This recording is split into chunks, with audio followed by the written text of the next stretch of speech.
Korean वर्णवाला स्वर वर्ण 21 वटा हुन्छन्। एकल स्वर 10 वटा, व्यञ्जन वर्ण 19 वटा, एकल व्यञ्जन 14 वटा।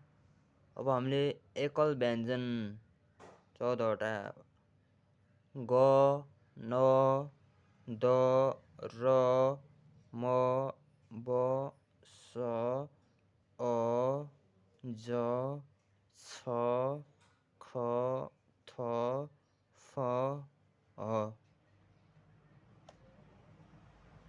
अब ग शब्दको अगाडि वा सुरुमा आउँदा चाहिँ ख उच्चारण गरिन्छ। शब्दको बीचमा वा पछाडि आउँदा ग उच्चारण गरिन्छ। शब्दको मुनि झुन्डिएर आउँदा क उच्चारण गरिन्छ। अब आयो नको पालो। न शब्दको अगाडि पछाडि वा मुनि झुन्डिएर आउँदा पनि जता आए पनि न नै उच्चारण गरिन्छ भने अब दको शब्दको अगाडि वा सुरुमा आउँदा थ उच्चारण गरिन्छ भने शब्दको बीचमा वा पछाडि आउँदा चाहिँ द उच्चारण गरिन्छ। अनि मुनि झुन्डिएर आउँदा त उच्चारण गरिन्छ। अब र शब्दको अगाडि वा सुरुमा आउँदा ल उच्चारण गरिन्छ भने बीचमा वा पछाडि आउँदा चाहिँ र उच्चारण गरिन्छ। मुनि झुन्डिएर आउँदा ल उच्चारण गरिन्छ। जहाँ आए पनि म नै उच्चारण गरिन्छ। ब शब्दको अगाडि वा सुरुमा आउँदा फ उच्चारण गरिन्छ भने बीचमा वा पछाडि आउँदा ब उच्चारण गरिन्छ।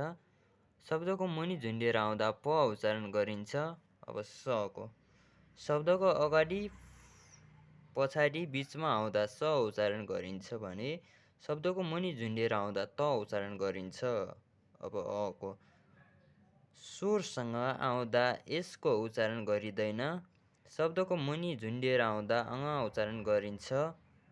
अब जको शब्दको अगाडि वा सुरुमा आउँदा छ उच्चारण गरिन्छ भने शब्दको बीचमा वा पछाडि आउँदा ज उच्चारण गरिन्छ। शब्दको मुनि झुन्डिएर आउँदा त उच्चारण गरिन्छ। अब छ शब्दको अगाडि पछाडि बीचमा आउँदा छ उच्चारण गरिन्छ भने शब्दको मुनि झुन्डिएर आउँदा त उच्चारण गरिन्छ। ख शब्दको अगाडि पछाडि बीचमा आउँदा ख उच्चारण गरिन्छ भने शब्दको मुनि झुन्डिएर आउँदा क उच्चारण गरिन्छ। थ शब्दको अगाडि पछाडि बीचमा आउँदा थ उच्चारण गरिन्छ भने शब्दको मुनि झुन्डिएर आउँदा त उच्चारण गरिन्छ। फको शब्दको अगाडि वा पछाडि बीचमा आउँदा फ उच्चारण गरिन्छ भने शब्दको मुनि झुन्डिएर आउँदा त उच्चारण गरिन्छ।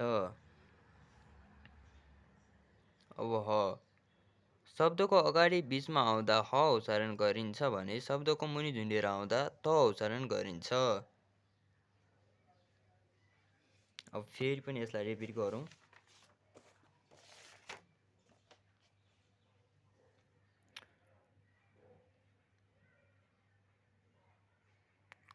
एकल स्वर वर्ण एकल व्यञ्जन 14 वटा हुन्छन् भने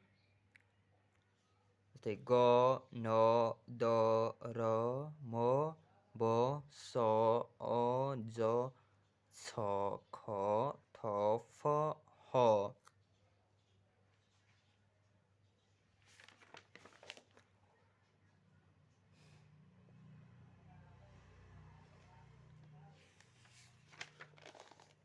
हजुरले स्क्रिनसट दिन सक्नुहुन्छ।